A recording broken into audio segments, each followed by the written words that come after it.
Right, good day, boys and girls and you colleagues. My name is Mr. Mpahama. I'm a subject advisor for mathematics.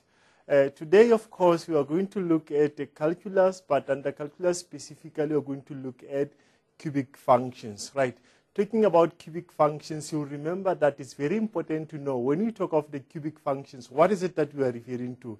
What type of the functions is that one? Remember now, you have a linear functions, you have quadratic function, exponential function, as well as what? As well as the cubic functions. Those one are very, very important. Right now, when you look at this one here, the graphs of cubic functions, what is it that is different with other graphs? I think that is very important things that you must look at today. Remember, boys and girls, you know how does quadratic functions look like. You know how does hyperbolic functions look like.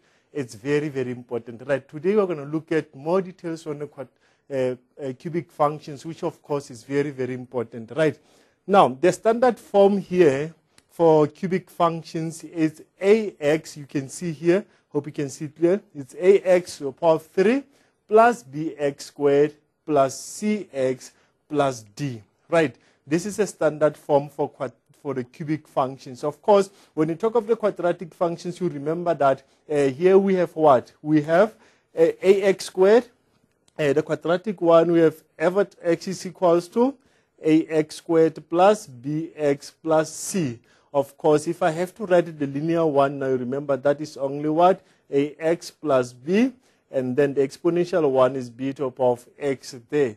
Right, boys and girls, it's very important to know when you talk of the quadratic function, when you talk of the linear, when you talk of the exponential and the hyperbolic functions, what is it that we are referring to? Please make sure that you follow, because I think the difference between these functions are only few. They are only few. Not everything that you'll find that in the quadratic functions, you also have it here in the cubic functions. Right, now let us start with the shape of the graph first. How does the shape of the graphs looks like? Of course, the shape will be determined by the value of a. You remember now here, we have what? We have f at x is equal to ax, so exponent of 3 plus bx plus cx plus d. Right, the value of a here is the one that will tell us how does the shape of the graphs looks like. Okay, right, let us look at this side here, where a is greater than 0. Then you can see that if a is greater than 0, then the shape looks exactly like this one here.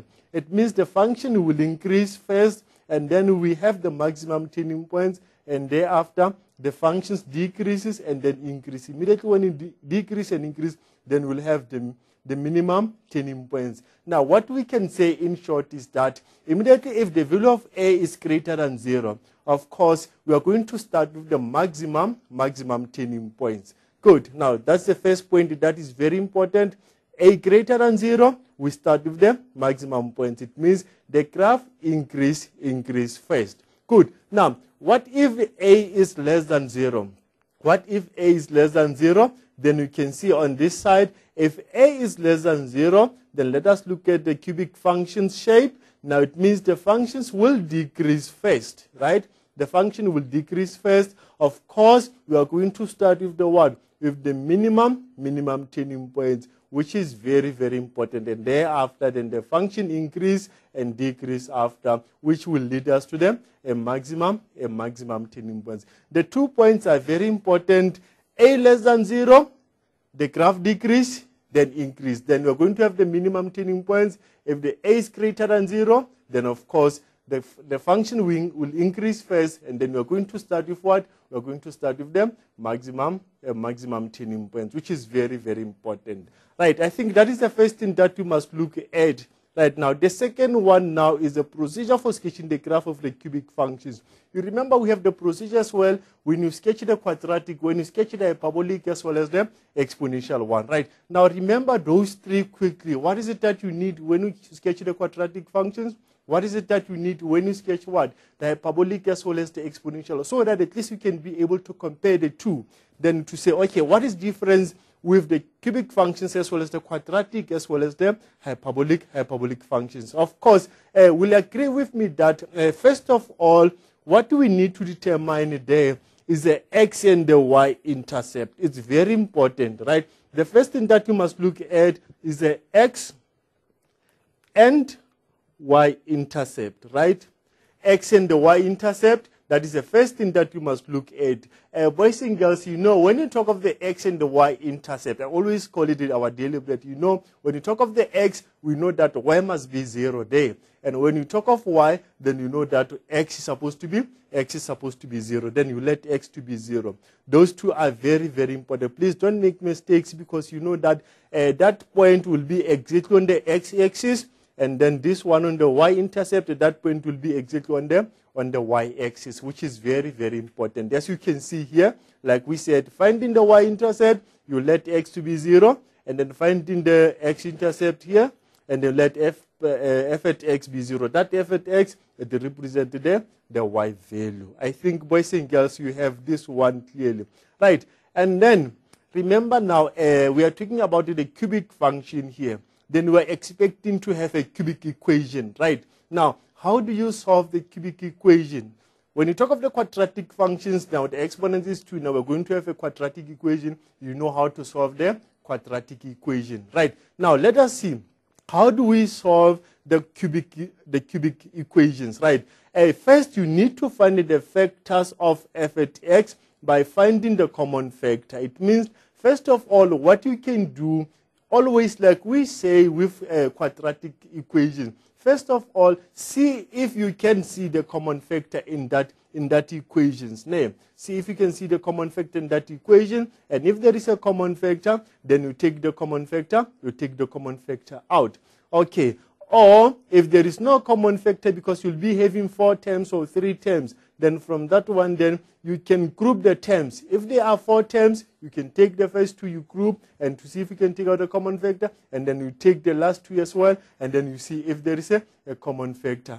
Then on that one also, that is another way of factorizing the cubic equations, and the other one by using a factor theorem. Of course, this is the very, very important one, using the factor theorem. You know, you'll find it developed that when you substitute in that equations, then you get 0, and now you can take it from there to factorize in details. Good. And now, it means now the first thing that you talked about is the x and the y-intercept. Now you understand what is it that you need to do, especially when you find the x-intercept, right? The next point after the x-intercept will be what? Will be the turning point. The next point there will be the turning point, right? Good. Now, here is supposed to be turning points, because we agree that we are going to have a more than 1 point here, which is very important, right? Now, remember now, boys and girls, it's not the first time you hear the words the turning points. Is that correct? Which functions did we do the turning points on it as well?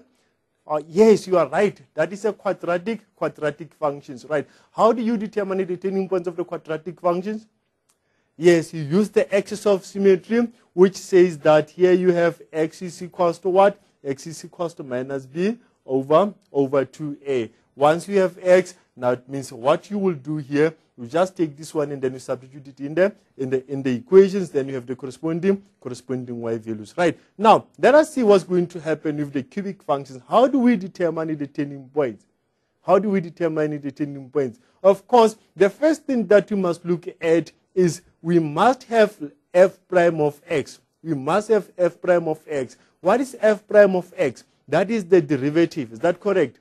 That is the derivative, but especially at this point, I also refer it as a what? As a gradient. I also refer it as a gradient. And then once you have that derivative, you let the derivative to be 0. You let the derivative to be 0. I know one will say that, but why do you let the derivative to be 0? Of course, you remember that, like I said earlier on, if a is greater than 0, we are going to have the maximum turning points. Of course, you know the gradient of the straight line. Here the gradient is positive. Here the gradient is negative. But what is happening at this point here? What is happening at this point? The gradient is 0, right? The gradient is 0 there. That is why you must have the derivative, and then you let the derivative to be 0. Now, once you have let the derivative to be 0, and now you can do what? You can solve for x. Of course, you will have the values of x. X is equals to this and x is equals to that. There will be only 2 x values there. Right. Now, once you have the x values, what is it that you're going to do with those values?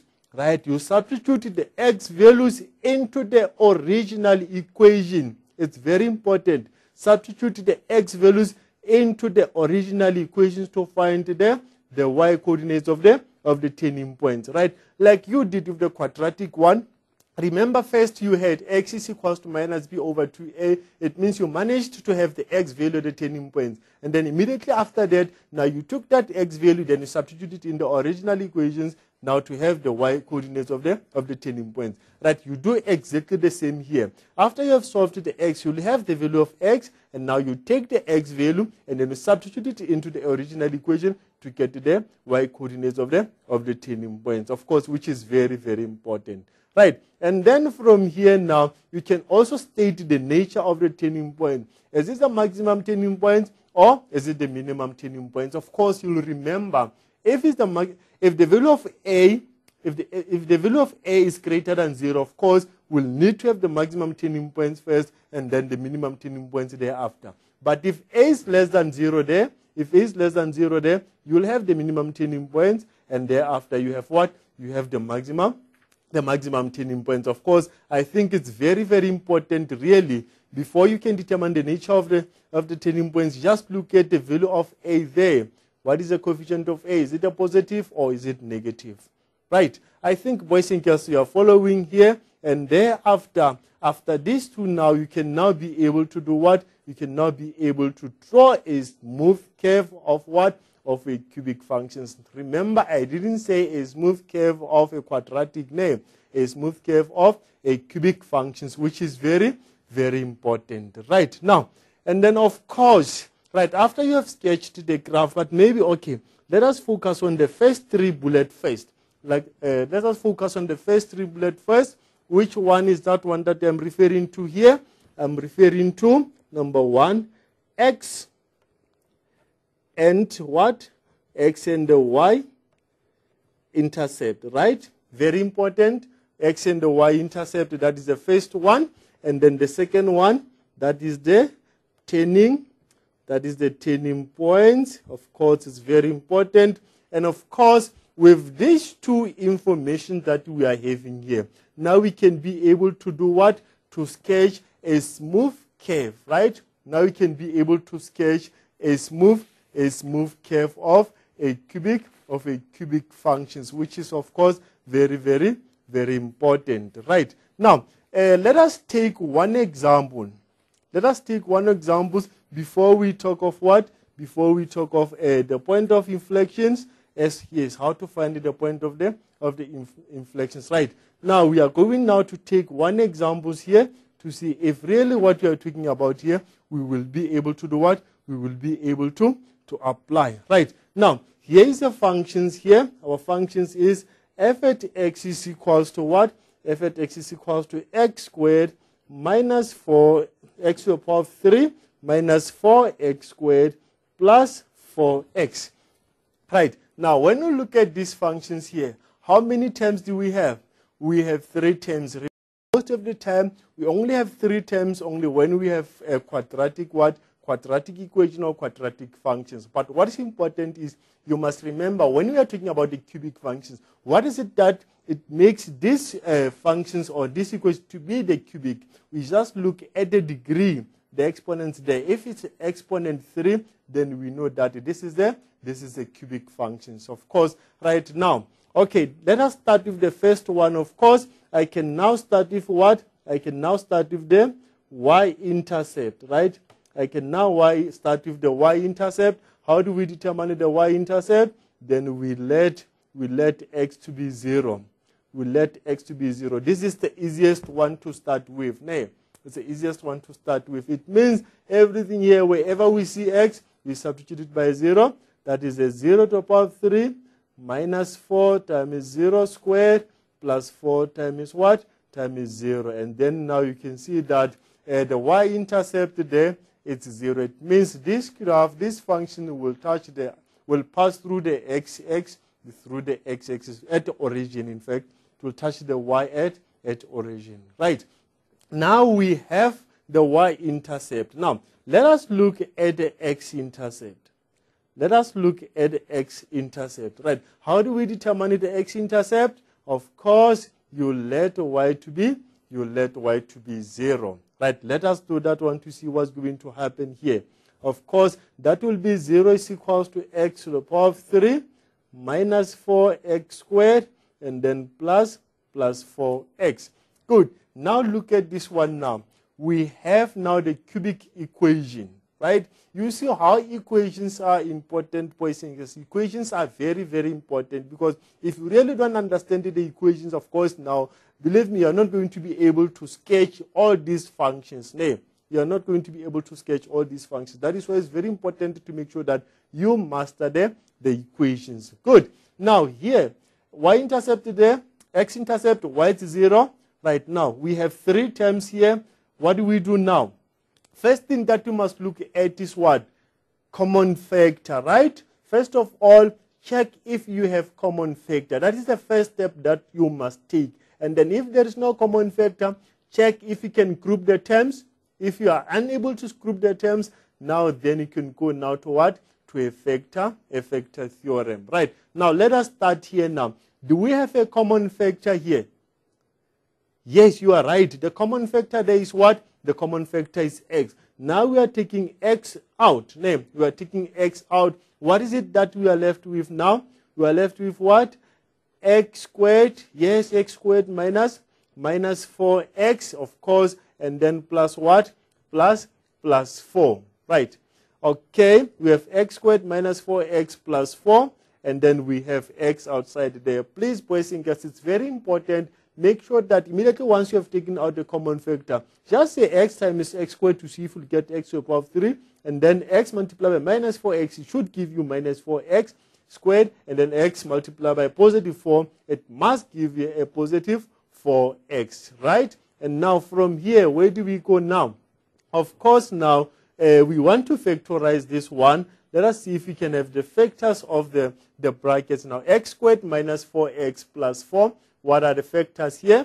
We start with x squared. The factors there will be x multiplied by x. Of course, that will be x squared. Now, what are the factors of 4? What are the factors of 4? Factors of 4, of course, is what?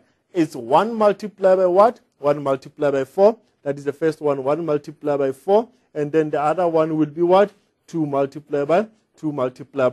Not 4 there. 2 multiplied by 2. Of course, between these two, you must choose the one that when you add, then it gives you what? It gives you 4 because you have a plus 4 there. If it's a plus, it means it's either you have a negative times negative or you have a positive times a positive. Right now, if the same are the same, then it means you are going to add there. You are going to add those terms or those numbers, right?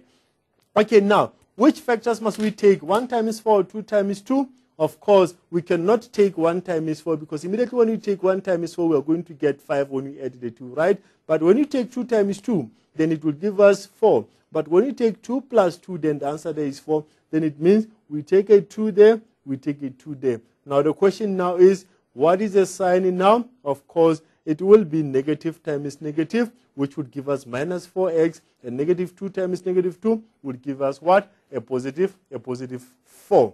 That's good. And therefore, from here, we know that now you can say, therefore, now x is equals to 0 or x is equals to a positive 2. That's good. Now, boys and girls, now we have the x as well as what? We have the x and the y-intercept. Right. Now, what are the coordinates of this point here? Of course, you must also remember that at this point, x is 0, y is also 0. Then what about this one here? Yes, this one as well. X is 0, y is 0. What about this one here? X2, then y is 0. It means it's on the x-axis. Right. Right, boys and girls, I think now you are happy with the first part of the x and the y-intercept. Right. Let us now go to the second one. The second one now we are referring to what? We are referring to a turning points. We are referring to the turning points, right? How do we determine the turning points of the cubic functions? No, we are not going to use x is equals to minus b over 2a. Remember here we said we must do what? We must find f prime of x. We must find the derivative of the function f, right? Now, we have f at x is equals to what? Is equals to x with the exponent of 3 there, minus 4x squared, and then plus 4x, right? And then from here, we must find the f prime of x. Do you still remember how to find the derivative? Do you still remember? Yes, you remember. If you have what? F of x there, no, f of x is equals to ax to the power of n. Now, f prime of x will then be what? F prime of x will then be, you take n multiplied by a, you have a times n, and then x, and then from that n, you just subtract 1 there. You would have something like that one. It's very important to know how to find the derivative. You know how to find the gradient, because we refer the derivative also as a what? As a gradient, especially when we deal with this one, so that at least you can understand what is it that you're talking about. Okay, right. What will be the derivative of x to the exponent of 3?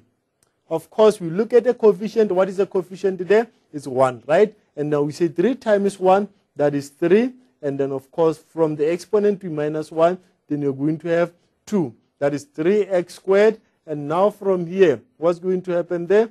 2 times minus 4, it's a minus 8, of course. And now 2 minus 1 is only a 1. And therefore, here we have what? We have a plus 4.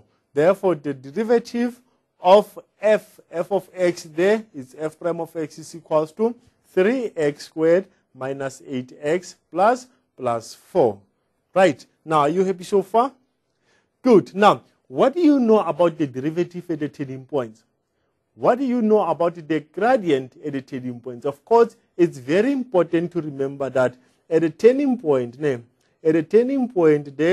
the derivative f prime of x there is equals to 0. The gradient at the turning point is equals to 0. Good. Now, then it means now we must equate the derivative to what? To 0. Then we'll have 0 is equals to 3x squared minus 8x plus 4. We'll have 3x squared minus 8x plus 4. Good. Now, what type of the equation is this one now? That is a quadratic equation name. That is a quadratic equation. Do you know how to solve the quadratic equation? Yes, of course. First of all, we look at the common factor. You look at the factors. If no factors, then we can use the quadratic formula. Right. Now, let us see now if we can have factors for this one. Let us see. Do you have the factors? Or you're still looking at the factors? Okay. Right. Now, let us see now. It means now we start first with the first term, and now we go to the last term there. Now, the first term is 3x squared. What are the factors of 3x squared?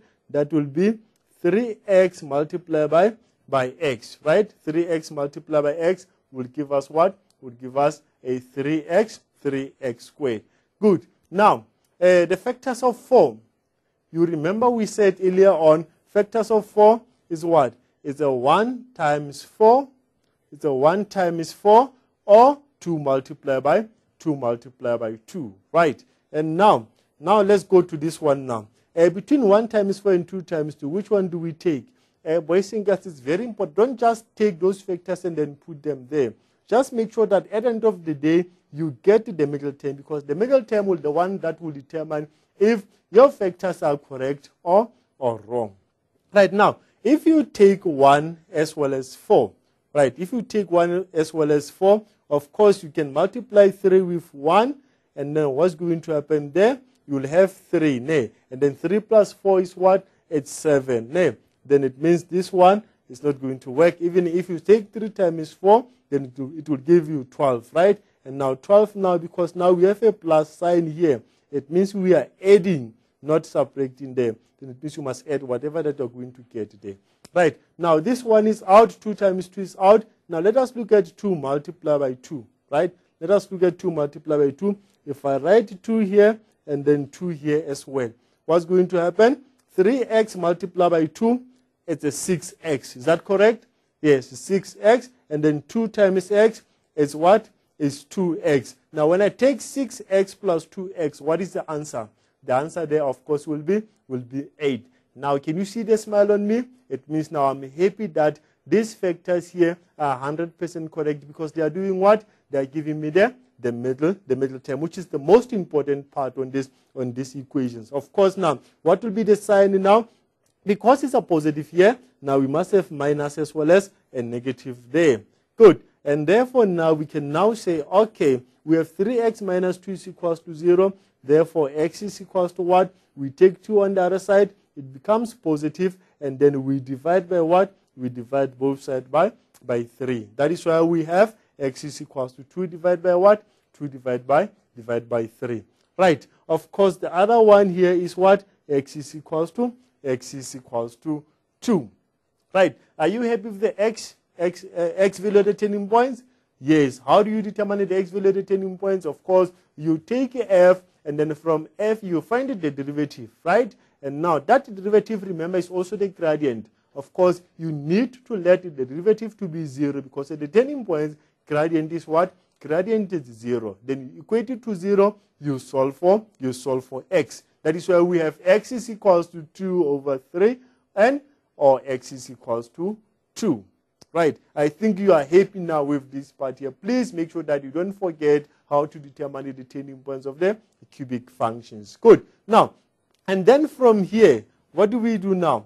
We must find the corresponding y value.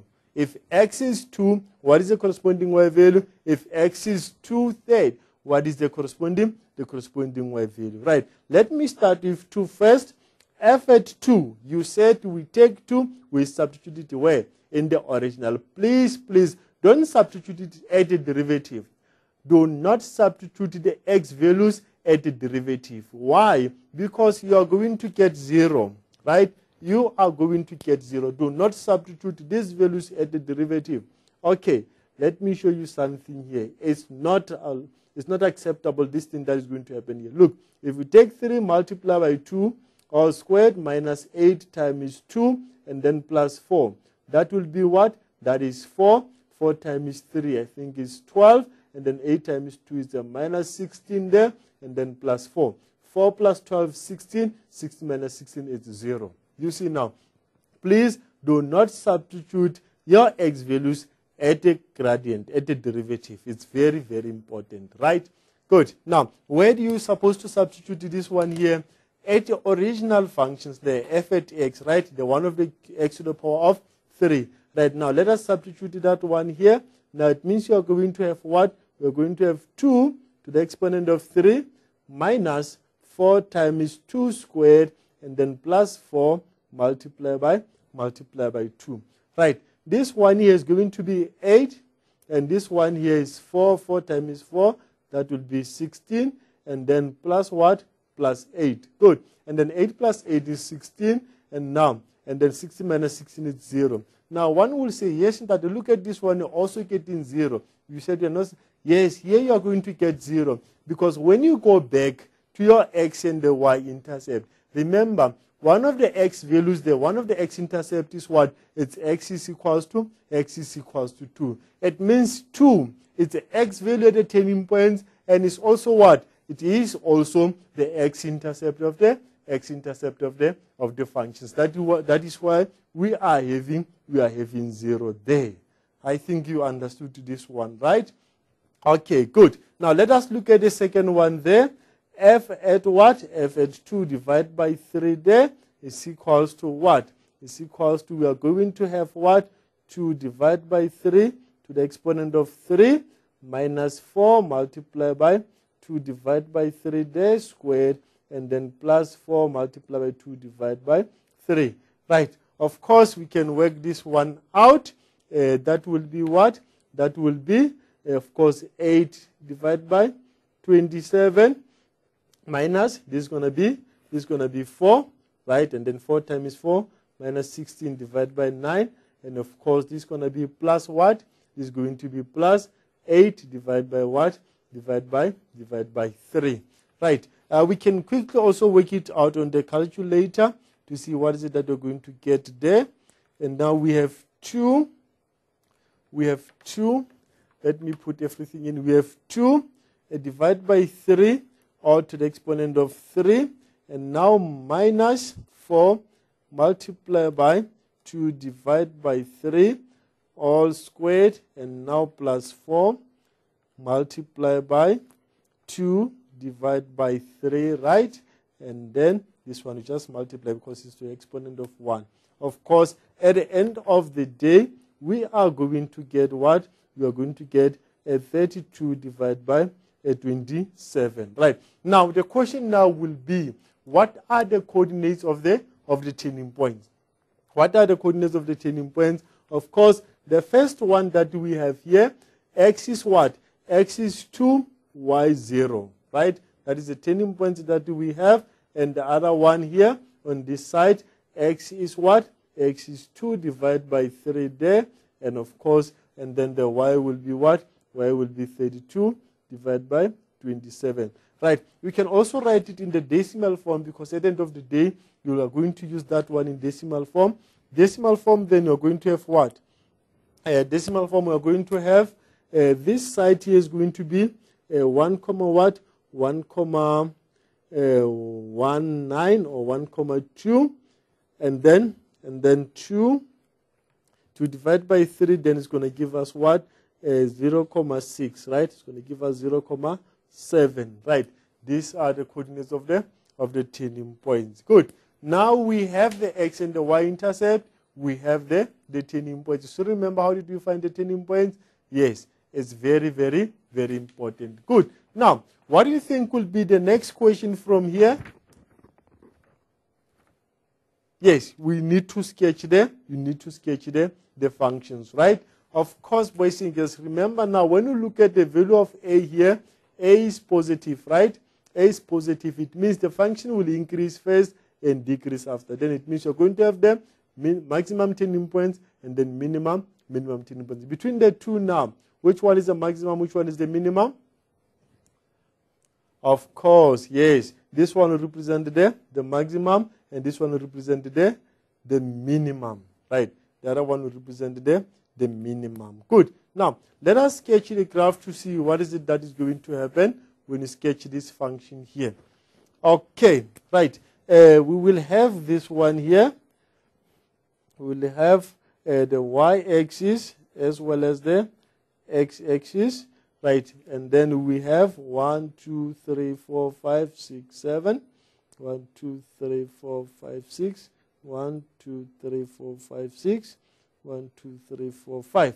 Right. And now from here, that is 1, 2, 3, 5, 6, 7. Minus 1, minus 2, minus 3, minus 4, minus 5, minus 6.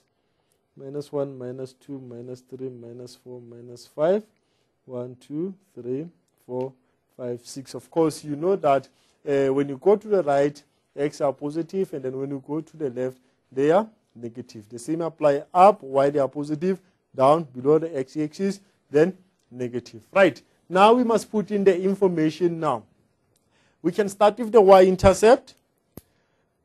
What are the coordinates of the y-intercept? Yes, we said is what? We said 0 there, 0, 0. Then you indicate there. Here's our y-intercept there. Then it means the graph will go through there. Will go through the origin. Right? Good. Now, what about the x? Yes, 0, 0 first. That's the origin as well. And then the other one will be, the other one is 2 and 0. These are the coordinates of the x-intercept. Good. Now, from the x and the y-intercept, where do we go now? We now go to the turning points. Is that correct? Good. What are the coordinates of the turning points? We have 2. We have 2 and 0, right? We have 2 and 0. Of course, it's this one here. That will be the turning points. Is that correct? Now, the question now, I always say, it's very important that we indicate the turning points as early as possible, right? Of course, maybe if we can go to this one before we do whatever that I wanted to tell you. That is 0, 7. Where is 0, 7? 0, 7 is somewhere here, right? And now, if x is 0, 7, then what is y? Then y is what? Y is 1, 2. Y is 1, 2. Then y, 2, then it will be somewhere here. That is 1, 2. Of course, now, once you have something like this one, it's very important to indicate, okay, this is a turning point. The graph cannot go up. It needs to turn here. Is that correct? And you also indicate this one as well. then this must be a turning point as well. Is that correct?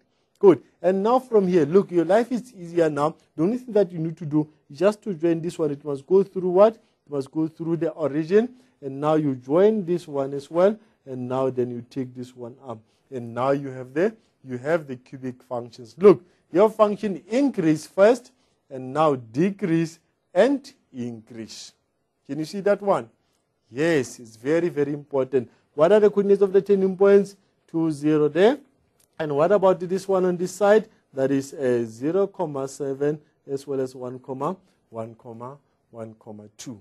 Right. Are you happy now with the function? Right. Can we quickly look at those things that we looked at before we sketch these functions?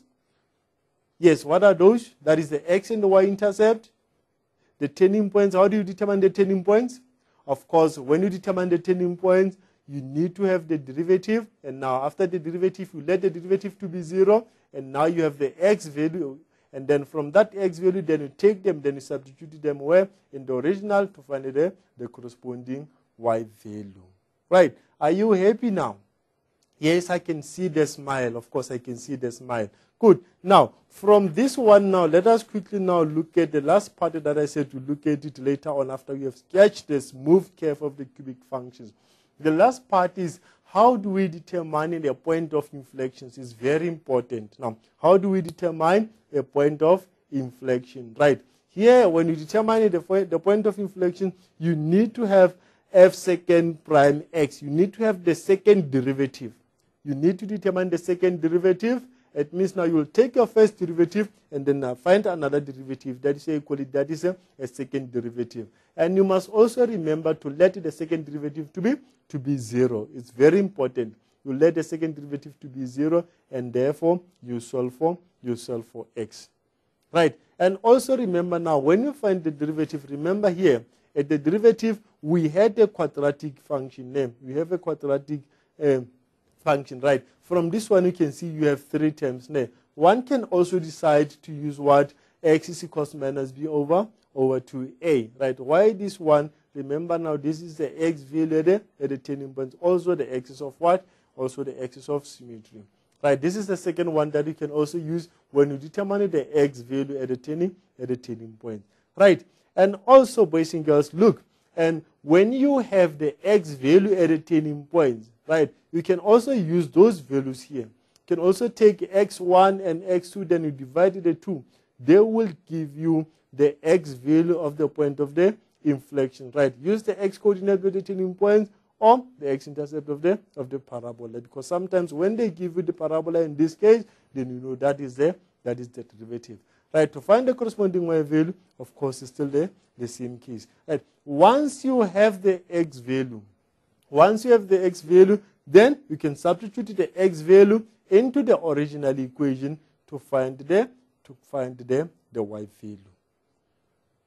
I think, boys and girls, is now clear. I think now it's very, very clear, this one. Right, now, okay, let us find the point of inflections of these functions that we have here. Let us find a point of inflection. Let us find a point of inflection. Right, remember, the functions is f of x is equals to x to the exponent of 3 minus 4x squared and then plus 4x, right? And now you said that the derivative f prime of x there is equals to 3x squared minus 8x, right? And then plus 4. Right. Can I give you just 2 minutes, boys and girls, just to find the second derivative for me? Just find the second derivative for me. Now we have f prime of x there is equals to 3x squared minus 8x plus 4. Now, what will be what?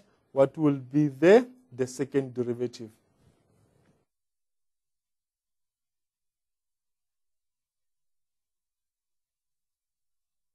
Thank you. Right. Boys and girls, now, what is your answer? What is your answer on this one? What is the second derivative if we have f prime of x is equals to 3x squared minus 8x plus 4?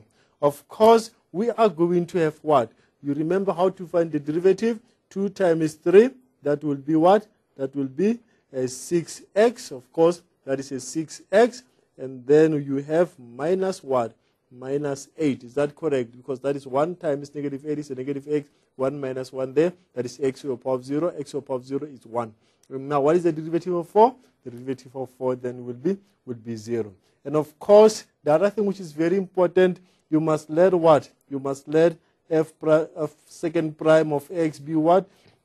Be 0. Then we have 6x minus 8 there is equals to 0. And now then from this one you can say 6x is equals to 8. When you move it to other side, it's going to be positive 8. Then divide by 6, then x is there.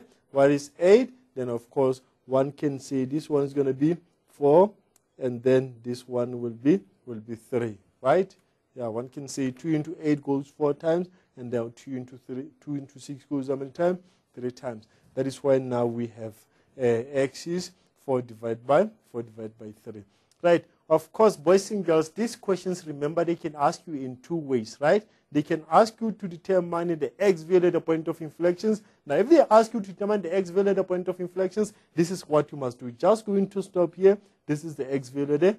This is the x value there at the point of the inflections, right? Of course, if they ask you to determine the point of inflection, then it means they're expecting you to have the x and the y. Right, now, from here, once you have the x, what do you do now? You take the x, which is 4 divided by 3 there, then you substitute it there in the equation, then you're going to have 4 divided by 3 to the power of 3 there, minus 4, then 4 divided by 3 squared, and then plus 4 there, 4 divided by 3. Now you say equal sign there. Now we can use the calculator to work this one out. Then we are going to have brackets there. That is 4 divided by 3 to the exponent of 3 minus 8 bracket 4 divided by 3 there. This is going to give us what? That is squared, and then plus 4, and then 4 divided by 3. Good, and then the answer there is going to be, let me see this one right.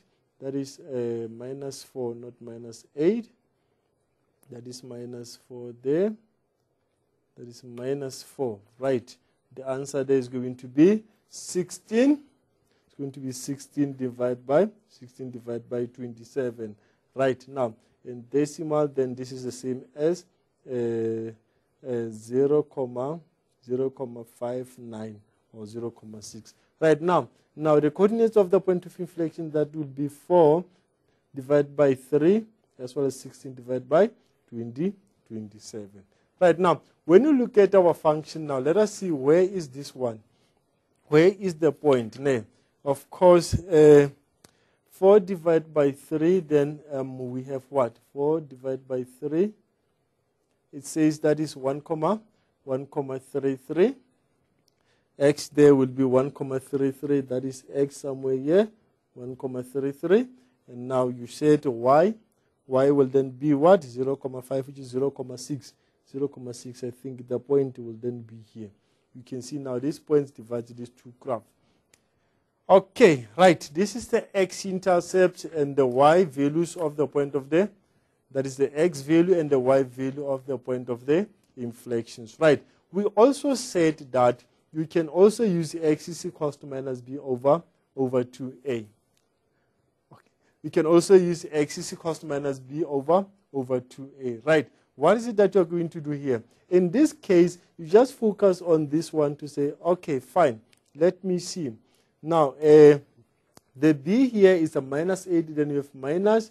Now, minus 8, I divide it by 2, multiply by 3.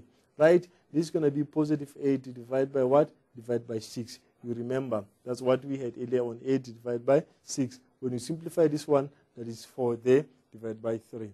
Right, that is the first one. The second one, we said you can just take x, that will be x1 plus x2 divided by 2.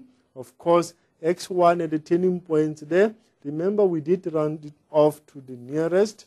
Let me see what was the value there at that time. That is 2.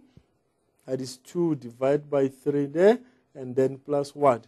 Plus 2. Then I divided this by 2. Right, when we add this one, 2 divide by 3, good, and then plus 2. Then we divide this by 2 as well. We have what? Exactly the same answer, 4 divided by 3. Good. Right. Boys and girls, good. I think you have this one here. Let us quickly look at this, at what we did from the beginning of this session here. Right. Of course, we've looked at features of cubic functions, right? We said when you sketch the cubic functions, you need to look at the x and the y-intercept, which is very important. Y-intercept is a straightforward one, but x-intercept, you need to factorize the cubic equations. How do you factorize the cubic equations? Of course, you need to look for common factor. If there's no common factor, you group the terms because you'll be having 4 terms, right?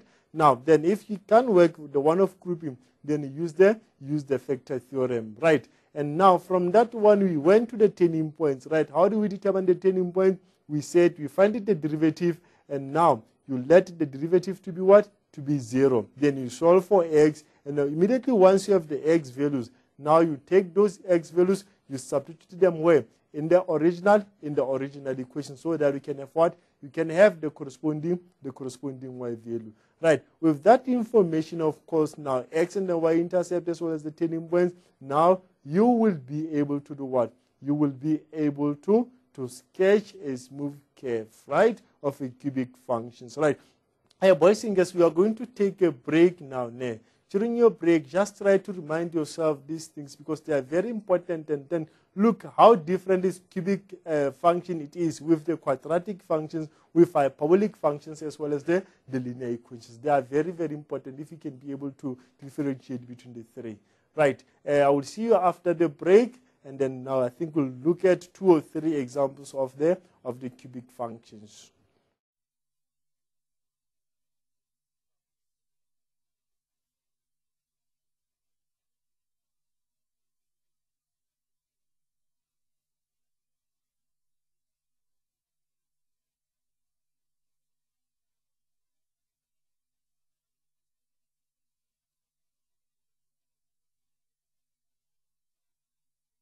Right, thank you, boys and girls. Thank you very much. I think you did that during the break. You have looked at the difference between the quadratic functions, hyperbolic functions, exponential, linear, as well as the cubic. You would see that in all these functions that you have mentioned here, x and the y-intercept is there. And then the other one, the 2, especially quadratic as well as the cubic functions, you have the turning points. But when we get to hyperbolic functions, you don't have the turning points, but what is it that you are having there? You have what there? The asymptotes, right? Which is very, very important. Good. The same applies to the exponential. You also have the asymptotes, and thereafter now we can be able to sketch the graph. Right, now, we had a question here, right? If the function is given as a quadratic name, is it possible for us to take that function back to the cubic functions? Right. Now, basically, it's very important to this part here. Right. I'm going to take these examples to try to respond to the question. I hope that at the end of this, you'll understand really what is it that we are referring to. Right. Let us look at this one here. We are saying now in the diagram below, the graph of y is equals to f prime of x is represented. In the diagram below, we are referring to this one here. The graph of y is equals to f prime of x is represented where f at x is equals to ax above 3 plus bx plus cx represent a cubic functions. Now, what is important is now immediately you can see that we don't have the value of d here, which is very, very important, right? Now we have only 3 terms. That's good. Okay, and now from here they will say now determine the equation of f prime of x and then f of x, where f of x is equal to ax above 3 plus bx squared plus cx. Right. It's exactly the same with what we have started on earlier on. Right. Boys and girls, this one you need to find the equation and everything. We'll get back to that one. Right. Let us quickly look at this one here. The derivative of the function. The derivative of the function here was f prime of x. It's very important to know that immediately when you have a quadratic functions, you must know that one represented the derivative, right? It was what? It was 3x squared minus what? Minus 8x, and then we have plus 4. right? This was the derivative of the quadratic function that we have after we have the derivative, right? Now, you want us to take this back to what? To f at x, is that correct? Yes, it's very important, right? But you must remember that f at x is equals to ax to the power of 3 plus what? Plus bx squared plus what? Plus cx. It's very important. F prime of x is equals to 3x squared minus 8x plus 4. And then f at x is equals to ax to the power of 3 plus bx squared plus cx. Now, what is important now, we need to determine the value of a, b, as well as c, or to find the cubic functions. Good. Now, what is it that we must do? I think the first step, because here we have everything here, the first thing that we need to do here is to have the derivative of this one here. We say, okay, f prime of x here will be what? Will be 3ax squared. Great? Yeah, that will be 3ax squared plus what? Plus 2bx. Name. Plus 2bx, that's great. And now plus what? Plus c. Good? Now, we have the derivative of f, which is 3ax squared plus 2bx plus c, which is very, very good. Right, from here, where do we go now? This is the derivative. This is the derivative of f. Right, now, what do we know is this 3a is equals to positive 3. Right, now you can say, okay, 3a is equals to 3. This 3 that we are having here is the derivative of ax squared, ax to the power of 3. Then it's equals to this 3 that you are having. You just equate to the 2. And now you divide by 3. Then the value of a then will be a positive 1. Good. And now you go to the second one. Right. 2b. Right. 2b is equals to what? 2b is equals to a minus 8. Right. And then from here, you divide by 2. And therefore, now b is equals to what? Negative 8 divided by 2, that will be a negative 4. Is that correct? Yes. Of course, the last one then will be c. Now, c here is equals to what? C is equals to a positive 4. Right. What will be the equation of f? Now I can say, therefore, f at x is equals to a is 1, that is x to the power of 3. That's correct. And now b is minus 4, that is a minus 4x squared. And now c is 4, that will be a positive 4x. Now we have the cubic functions. You remember at the beginning, it's exactly still the same. We have f of x is equals to x to the power of 3, minus 4x squared, plus 4, and then plus 4. It's very important. If the functions is given here as a quadratic, remember that is the derivative. Immediately when you see the quadratic in a cubic functions, then you remember that is the derivative, right? And now, if you have this one, you need to find the derivative, and now you can equate the 2, and now you equate the 2. That is why now we have a is equals to 1, b is equals to minus 4, and then c is equals to 4. Right. I think you are happy now with the way I have responded to your questions. Boys and girls, please don't be afraid to ask questions. If you feel that you need clarity on something, then you can ask the question, then we'll get the answer now. Right, let us get back now to our daily work now. We are still busy with what? We are still busy with the cubic function. Is that correct? Yes, good. Now, let us take this one now. I want us to look at the first 3 questions. For me, they are very, very important. The first 3 questions, they are very, very important for me. Good. Now, why do I say very important for me? Because look, really, if I do well in this one, can I see now I have almost 13 marks? Yo, that will be great. That will be great. Boys and girls, no matter how difficult the question is, the first thing that you must remember for all the functions, you must know how to sketch them. That will be the bonus for you. Right, now, boys and girls, now this one we're going to do it together, right? They're saying here, given that f at x is equals to x to the power of 3 plus x squared minus 5x plus 3. Is that correct? Yes, that is f at x is equals to x to the power of 3 plus x squared minus 5x plus 3. Good. Now, the first question says, determine all the intercepts of f at x. Determine all the intercept. It means now determine the x and the y-intercept of f. Now we are looking for the x and the y-intercept of f. Right, boys and girls, what I'm going to do, you're going to get 3 minutes to find the x and the y-intercept, and then immediately we discuss specifically the x and the y-intercept. You know, when I talk of the x, something is coming in your mind, and also when I talk of the y, you also remember something. Good. Now, in 3 minutes' time, we are going to discuss 3.1, all the intercepts of f.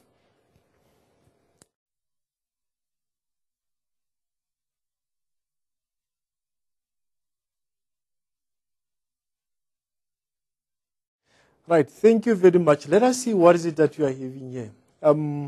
Y-intercept as well as the x-intercept. Like I said, the y-intercept is easier to find.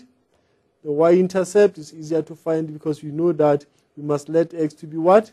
Let x to be 0, right? And now, from these functions here, remember f at x, here at x, each of it represent the y. Now we have y is equals to, that will be 0 here, that will be 0, that will be 0. Then it means the y there will be a positive 3. That is the y-intercept of the functions. Is that correct? Good. Now we must look for the x-intercept, right? We must look for the x-intercept. Must look for the x-intercept on the other side. What do you know with regard to the x-intercept? I know that y is supposed to be what? Y is supposed to be 0. Of course, here we have 0 is equals to x to the exponent of 3 plus x squared minus 5x plus 3. Right, that's what you have here. Now, can you see now you have a cubic equation now? Yeah, now you have a cubic equation because one side now is 0. You still remember the standard form, which is very important. The exponents must be in a descending order. Right, now, what do we do from here? You know we must factorize this one. One of these factor would be the linear, and the other one will be the quadratic. Is that correct? Yes, this is 100% correct. Good. Now, you remember that I said earlier on, when you factorize, when you solve the cubic functions, we take out a common factor. If no common factor, you try to group the terms. If you can't group the terms, now you lose a factor theorem. Is that correct? Yes, boys and girls, you know when you use the factor theorem, you'll be taking these values from -3 to +3. And now you substitute them here. The one that will give you a 0, now you say that one is a factor. Is that correct? Yes, that is 100% correct. But you know, sometimes taking the values one by one, substituting them, they will take too much time. Of course, now we'll try to work it out here on the calculator so that at least we have that one quickly instead of substituting them 1, 1, 1. Okay, first of all, I need to have this function here. That is x to the exponent of 3 there. And then I have plus, of course, x squared there, minus 5 there, alpha x, and then plus 3. I have now this function here. Now equal sign. Of course, I'm not looking for the second one. Now, it says you start with what? I want to start from -3. I want to substitute all these values from -3, which is good. And now, I can also go to a +3 as well. It's still fine with me. Good. Now, look at this one. The steps are the multiples, right? Now, 1, 2, 3, 4, 5. Of course, I want to use the multiples of 1. Then that will be great, right? Now, look at this one now. The values of x is a -3, -2, -1. Now, if I substitute -3 here, what will happen? Then I get 0. If I substitute -3 here, I get 0. The y value there is what? It's 0. Then it means what? It means x plus 3 is a what? It's a factor. Is that correct? Yes, if you get 0 on this side of y, then it shows that when you substitute -3, then you give 0. Therefore, x plus 3 will be a factor. That's great. Let me see if there is another one as well. Yes, there is another one here. The other one is when x is 1, then y is also what? Y is also a 0. That will be great. Of course, I have only 2. I have only 2. Right, boys and girls, we have what? We have x is equals to -3. When we substitute -3 there, we get 0. And also when we substitute 1 there, we also get what? We also get 0. Good. Now, it means we can take one of the two. If we have something like this one, we know that x plus 3 here is a factor, so that for us, when you substitute that negative 3, we get 0. Or also here, x what? X minus 1, also a factor. So when you substitute positive 1 there, we get 0. Good. Now I can now say, okay, x plus 1, it's a factor. Is that correct? Good. And now, this side, now we are looking for the quadratic one. Is that correct? Yes, the quadratic one, of course, it must be what? It must be ax squared plus bx plus c. Boys and girls, there are many ways to solve this problem here. Many ways. One can decide to do what? One can decide to use the long division method. Of course, it is still correct. One can use, there are many, many ways to solve this problem, right? But at the end of the day, make sure that whatever you are using, you understand it. Make sure that whatever you are using, you understand it, right? Of course, I'll try to save time as well. The one that I'm going to use on this side, of course, I think it will save our time as well, when we solve this one here. Right, boys and girls, I would start on this way, right? Of course, to say this one here, it is my factor name. What is the factor there? It should be 3. Yes, it should be positive 3 there. The factor there is a minus 3. Is that correct? And thereafter, what is it that is going to happen? Then I write all the coefficient name, all the coefficient of this function here. They must be 4. Sometimes you'll find that we have 3. Then you must make them to be 4. How? We will see later on. Right. The coefficient of the x to the power of 3 there. Coefficient of x to the power of 3 there is 1. And then coefficient of x squared there is also 1. And then the coefficient of this x is a minus 5. And the coefficient here is what? Is 3. Is that correct? Yes, that's 100% correct. And now from here, we know that when you substitute negative 3 here, what do we get? When you substitute negative 3 here, we get what? We get 0. When you substitute negative 3, we get 0. And from here, boys and girls, what I'm going to do, I'm just going to add this one. 1 plus 0 there is 1. Is that correct? Yes. And now I take minus 3 times 1. It gives me minus 3. Yeah, it gives me minus 3. Of course, and then I take 1 minus 3. It will give me what? A minus 2. Yeah, it will give me minus 2. And then, of course, now I see minus 2 multiplied by minus 3. It will give me a positive 6.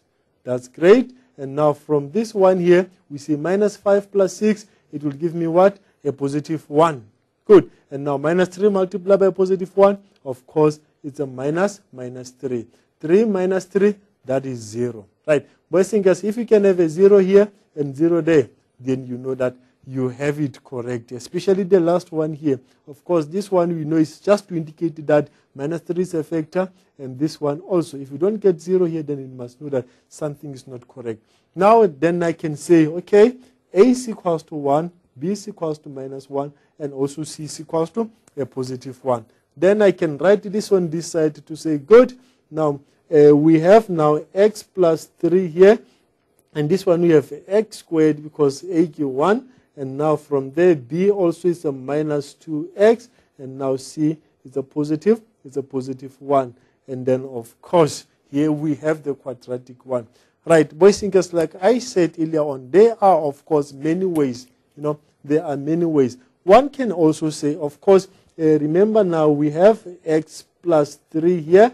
And also we have the bigger brackets there is equals to 0. Is that correct? And now we say, our equations there is 0 is equals to x to the power of 3 plus x squared and then minus 5x and then plus 3. Right, now we say, okay, we need to say x multiplied by what would give us that? That here should be x squared because x multiplied by x squared will be x to the exponent of 3.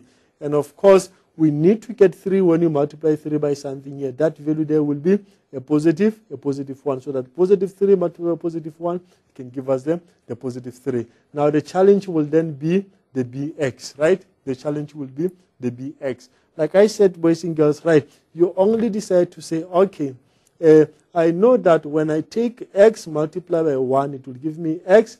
And also when I take x multiplied by what? When I take 3 multiplied by bx, it will give me 3bx. Good, I took this one multiplied by this one and this one multiplied by this one. Right, now, look at this one. It's x plus 3bx, right? this one, it must give us minus 5x. Good. When I add this one or minus this one, they must give me what? Minus 5x. Now, because the variable there, the exponent there is 1. Good. And now from here, what is this one here? It's a 1 plus 3b is equals to minus 5. Good. And now I can take 1 on the other side. Then I have 3b is equals to minus 5 minus 1. Good. And now minus 5 minus 1 is, it's a minus 6. That is 3b. I divide by 3, I divide by 3. Therefore, b there is a minus 2. That's great. Look exactly. We still have what? We still have a minus 2. Like I said, boys and girls, please make sure that whatever method that you are using, you understand that you must also try to save time. Because remember, the paper that we are writing is for 3 hours, right? Of course, sometimes you always complain that 3 hours is not enough.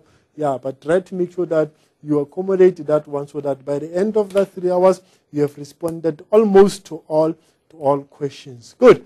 And now we have 0 here. And now 0 is equals to, we still have x plus 3. Now we must try to factorize this 1. That is x multiplied by x. That's great. Factors of 1 is 1 multiplied by 1.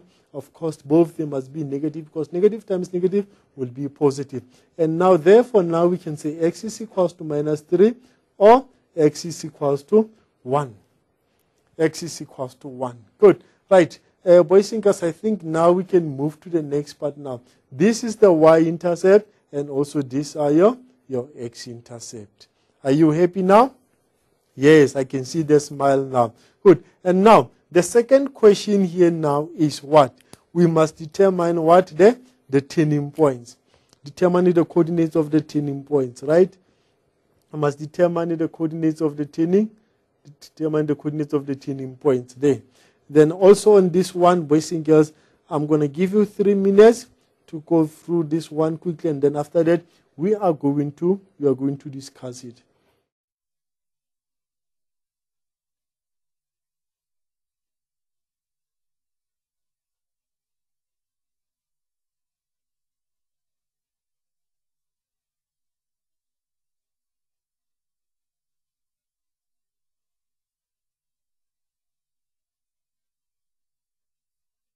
Right, thank you, boys and girls. I believe that you are done. I believe that we have the coordinates of the turning points as requested here. Let us look at this, at what you have. You can just share it with your friends next to you there to check if you did the same thing before I go through with you on this part here. Right, do you have the same answers? Now, if the answers are not the same, of course, don't worry. I'm going to explain everything. Now, make sure that you practice. The only thing that will make you to understand mathematics through practice. Practice and practice. Thank you very much.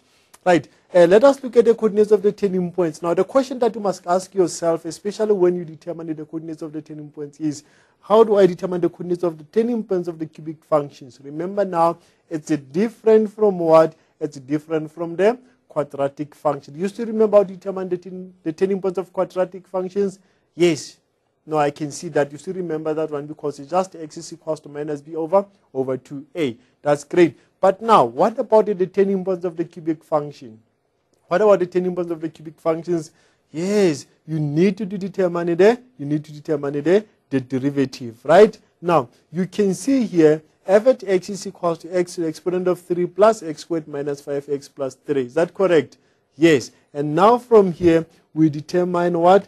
F prime of x. Remember, that is the derivative. Remember, it's a gradient. It's very important. Derivative, gradient. Good. Now, what is the derivative of x to the exponent of 3? That is what? 3x squared. Good. That is 3x squared. Good. And now we go plus. What is the derivative of x squared here?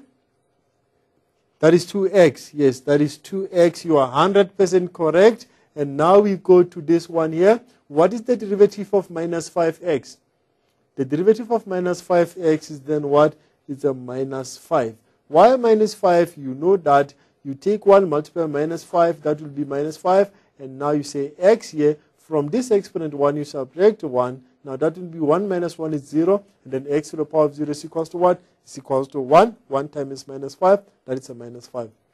And then what is the derivative of a positive 3? That is 0, right? The derivative of a constant number there is, it's 0. Good. Now we have f prime of x. We have the quadratic now. When do we get the quadratic? When we have the derivative. It's very, very important. We have the quadratic if we have the derivative. You must remember this one, which is the gradient. Right. What do you know about the derivative at the turning point?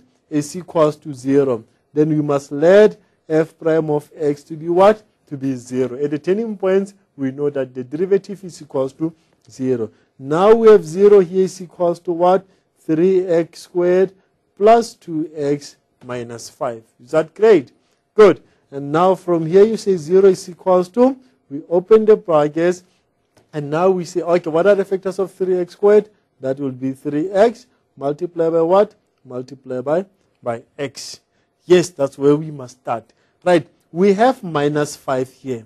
Boys and girls, once you have a minus 5, we know that we only have a negative when we take a negative multiplied by positive, or you take positive multiplied by negative. No, don't say negative times negative, it's a positive. This one here will give you the negative, right? Then it means because this one here is a negative, then we're going to have plus and minus or plus. We're going to have minus plus or plus minus. Is that correct? Yes, good. But before we go to the signs, let us look at the factors of 5. What are the factors of 5? It's only 1 multiplied by what? It's only 1 multiplied by 5. That's good.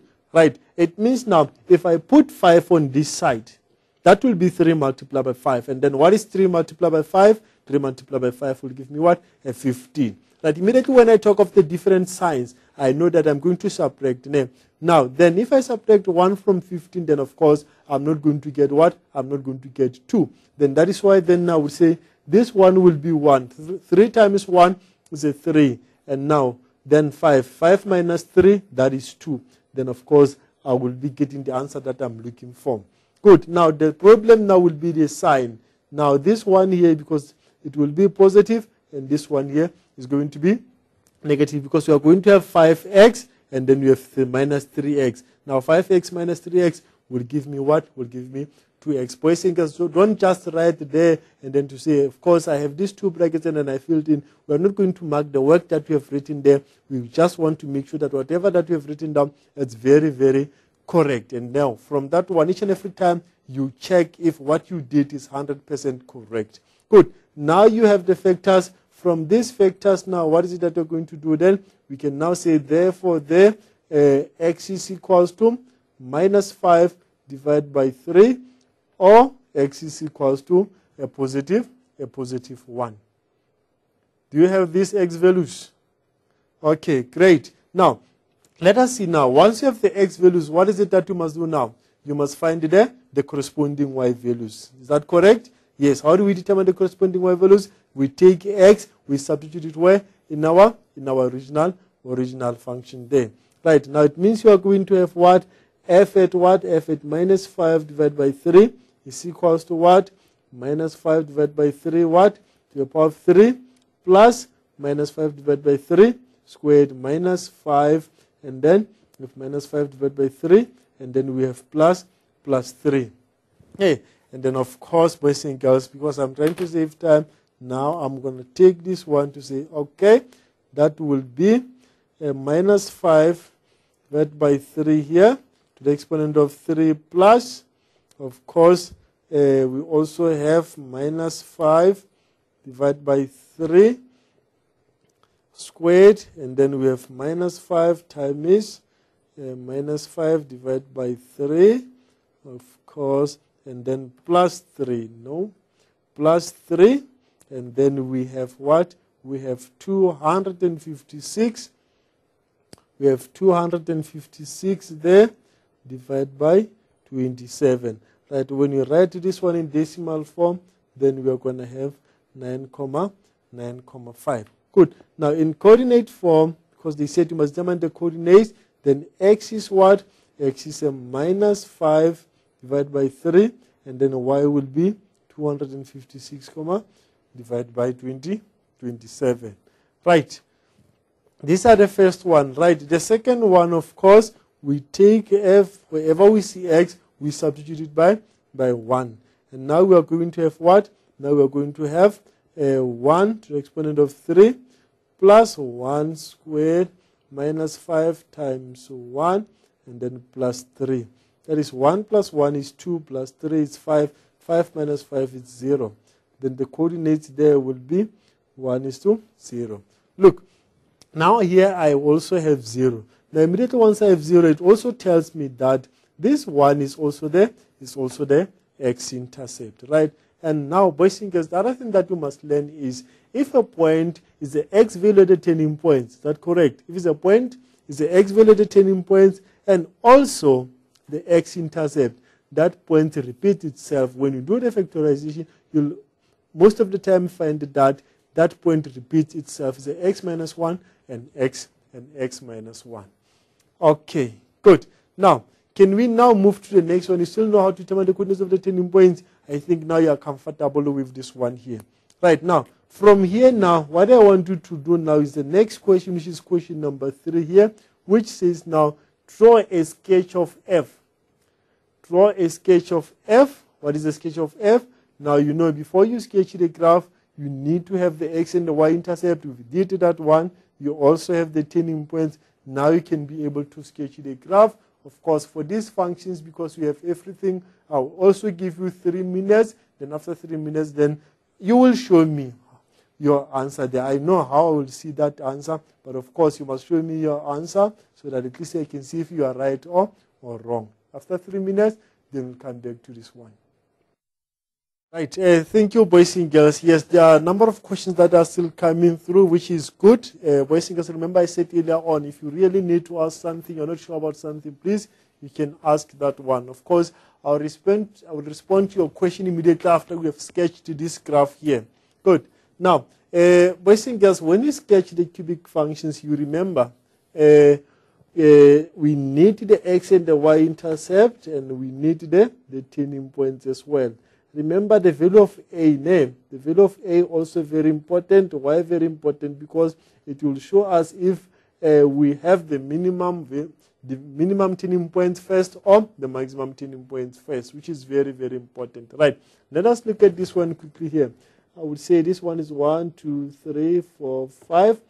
And then minus 1, minus 2, minus 3, minus 4, minus 5. Good. And now we have 1, 2, 3, 4, 5, 6, 7, 8, and 9, right? And now from here, that is minus 1, minus 2, minus 3, minus 4, minus 5. This is the y-axis, and this is the x-axis. Good. Now, let us go back now. What was the y-intercept here? It was positive 3. Y-intercept was positive 3. Then we indicated the y-intercept, y-axis 0. That is a positive 3. Now, x-intercept, we have what? We have minus 3. That is a minus 3. Y is 0 here at this point, as well as positive 1. Also here at this point, y is also what? Y is also at 0. Good. Now we are done with the x and the y-intercept. Is that correct? And I can see that you did the same thing. You started with the x as well as the y-intercept. Good. Now let us now go to the turning points. Let us now go to the turning points. Right. And then minus 5 divided by 3 here. Minus 5 divided by 3 here will give us negative 1,7, right? Negative 1,7, yes, negative 1,7, it will be somewhere here. But boys and girls, remember, negative 1,7 is a point with what? With positive 9,5. Now it means now we must look for 9 and 9,5. We say yes, 9,5. No, it's close to 1. Yes, 9,5 there. Okay. Right, the coordinates of this point here, of course, it must be what? It must be negative 1,7 as well as 9,5. But once I know that if the coordinates of A, no, if the value of A is greater than 0 there, then I know that this point as well, it must be the maximum. It means the functions will start doing what? Increasing first. Now, the function will increase first and then decrease after. Right? We start first with the maximum turning points. Great. Of course, the second turning point is 1 and 0. There, of course, that is the turning points here. And I can just also indicate so that at least I try to make my work very easier when I go and sketch this graph. Now, what is next now is just to join this one. I know this one must go and pass through what? Negative 3 on that side. And now it's 10. And then from this part here, where do we go? We go to the Y, we go to the Y-intercept, and now we join this one now. We see we have a very smooth curve now of a cubic function. Can you see this one? Yes, it's very important here. Right, like I said, the function increasing, it means the gradient of the straight line is positive, decreasing, gradient negative, increasing, then gradient positive, negative. Good. Now, boys and girls, I think you have the same shape as mine, and the smooth one, you can see mine is very, very smooth. It's very nice. Now, I didn't use the ruler to do this curve here. Right, thank you, boys and girls. Now, before we go to the point of inflection, which of course is very important, boys and girls, now, let us respond to these questions quickly. The question here said, please help us to determine the value of x if the gradient of the tangent to g of x. Now, we must find the value of x. We find the value of x. Now, if the gradient of the tangent to the function gx is equals to minus x squared and then plus 2x minus 1 is 10, right?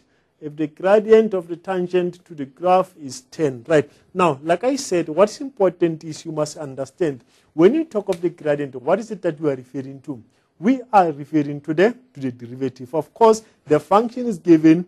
We don't have the value of x. You remember now, even though we didn't look at the tangent today, that when you determine the gradient of the tangent line, what is it that you need to do? You need to determine what? You need to determine the gradient first, the derivative first, and thereafter, after the derivative, what do you do? Now, you'll be given the specific value of x that will substitute in the derivative so that you know that you are defining the derivative at that point, right? Now, what I would say from here, we know that g prime of x is equals to 10. We don't know what is the value of x that will make the gradient of the tangent to be what? To be 10. Now, what is it that we are looking for? We are looking for the value of x. Is that correct? Good. Now, it means what we are going to do, we must find the derivative of these functions here. We say, okay, g prime of x is equals to, this is going to be minus 2x squared, which is great, plus what? Plus 2. Is that correct? Because this is a 1 here, then 1 times 2 is 2. Now, what is the derivative of minus 1?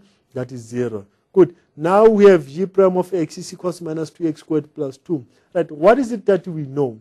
We know that the gradient of the tangent, we know that the gradient of the tangent is what? Is a positive 10. The gradient of the tangent is a positive 10. Now, this is the gradient at any point. But at that specific value, the gradient is 10. Now, we want that specific value of x that will make the gradient to be 10. Right. How are you going to solve this one? We are just going to equate the two to say minus 2x, minus 2, not squared here in Parma. That is minus 2x plus 2. That will be minus 2x plus 2 is equals to 10. Is that correct? Of course, yeah, we need to correct this one. It was supposed to be because when you find the derivative here, that will be minus 2, and then minus 1 there. That will make this one exponent 1. Good. That is why now you have minus 2x plus 2 is equals to 10. And then from there, you have the linear equation. You just solve the equation. Unknown one side, minus 2x is equals to 10 minus 2. 10 minus 2 is 8. And now from here is a minus 2x. And what do you do now? Divide by minus 2, divide by minus 2. And therefore, now I can say x is equals to a negative 4. Right? It means the value of x there will be what? Will be a negative 4. Boys and girls, you can check this one. If the value of x is a minus 4, you can just substitute it in there to see g prime of minus 4 there. It's a minus 2 times minus 4, and then plus 2. That will be positive 8 plus 2. Then it's 10. Then here you have 10. Now you can see that this value here is x is equals to minus 4, and you are 100%.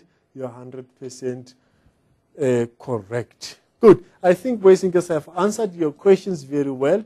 Please make sure that you understand, like we said earlier on, when you talk of the gradient, we are referring to the derivative. If you can keep that one in mind, it's very, very important. Very important. Right. Boys and girls, like I said now, we need to look at the point of inflection. We need to look at the point of inflections of the function.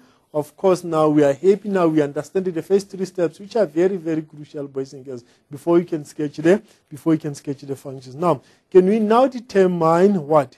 Can we now determine the point of inflections, right? the point of inflections, of course, that will be the last question here.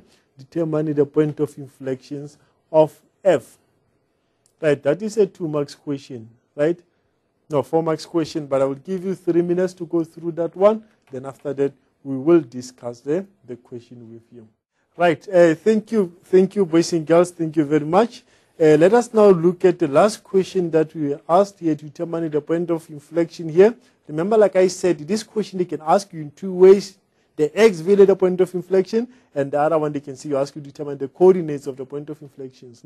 Now, when they ask you to determine the coordinates of the point of inflection, then it means you need to have the x as well as the y. Right? You remember now we have plus or minus 2 or 3 ways of determining this one here. But of course, I will use the one you remember where you must find the second derivative. Of course, when you find the second derivative, then we take this one from the first derivative here. We are going to have what? 6x plus what? 6x plus 2. And then the other thing which is very important is you must let this to be 0. We have 6x plus 2 there is equals to 0, which is good. And then 6x is equals to minus 2. Divide by 6, divide by 6. Therefore, x is equals to a third. 1 divided by 3. That will be the x value at the point of inflections. Of course, it will be somewhere here on this side. Is that correct? Yeah, it will be somewhere here on this side. Right. How do you determine the corresponding y value? Of course, you know that just take this one and then substitute it where? You substitute it there in the original equation. I can just do it quickly here with the calculator. Of course, that will be a negative 1 divided by 3 or to the exponent of 3. And then from this one, we have plus. And then here we have 1 divided by 3. No, it should be negative. And then, of course, to the exponent of squared, and then minus 5, and then we have 1 divided by 3, negative 1 there, negative 1, and then we also have positive 3.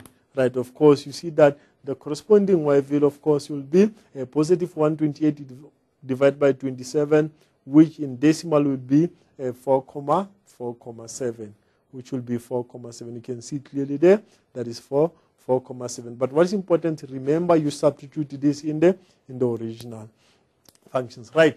Of course, boys and girls, here there is another question. Like I said earlier on, you remember at the beginning, how do we determine whether a cubic function is a negative or positive without having the equation? Right. Of course, first of all, if you don't have the equation, of course, but you will have the graph, right?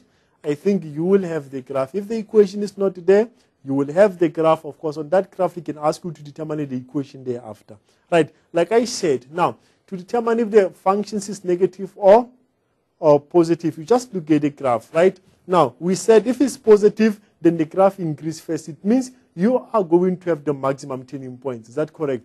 Immediately when you have a maximum turning point, then it means the graph is positive. Is that correct? Now, if you have a minimum, if you start with the minimum turning points, then your graph is negative. Then how do we determine this one? Remember, each and every time when you read the graph, we start from the left. You start from the negative side to the positive one. Now, immediately when you start from the left, now the first turning points that you come across there, if it's the maximum, then your graph is positive. But if it's the minimum, then your graph is negative. The graph decreases first. If the graph decreases first, is a what? Is a negative one, and then if it's increased first, then A then of course will be positive. Right. I think boys and girls have responded to your questions very well. It's very important if the equation is not there, but the graph will be there. Just look at the graph. Maximum turning points first, the graph is positive. Minimum turning points first, the graph is negative, right? Boys and girls, remember, like I said earlier on, for all these functions, different types of questions that they can ask you under the functions is you must be able to sketch the functions, which of course is very important. The second one, you must be able to determine the equation of the functions, which of course is very, very important. Boys and girls, of course, I wanted us to look at that one, but we'll look at it later on when you determine the equation of the cubic function. But of course, if you understand how to sketch the cubic functions, then of course you will be able to determine what? You'll be able to determine the equation of of cubic functions. Boys and girls, I hope you've enjoyed the lesson, of course, which was very interesting. I've enjoyed those questions that we've asked. Boys and girls, at the end of the day, they are going to help you. Please make sure that each and every day you practice mathematics. That's the only one way that will make sure that you do well here in mathematics, right? Of course, we'll meet again, boys and girls. Keep on practicing cubic functions as well as other functions as well. Thank you very much.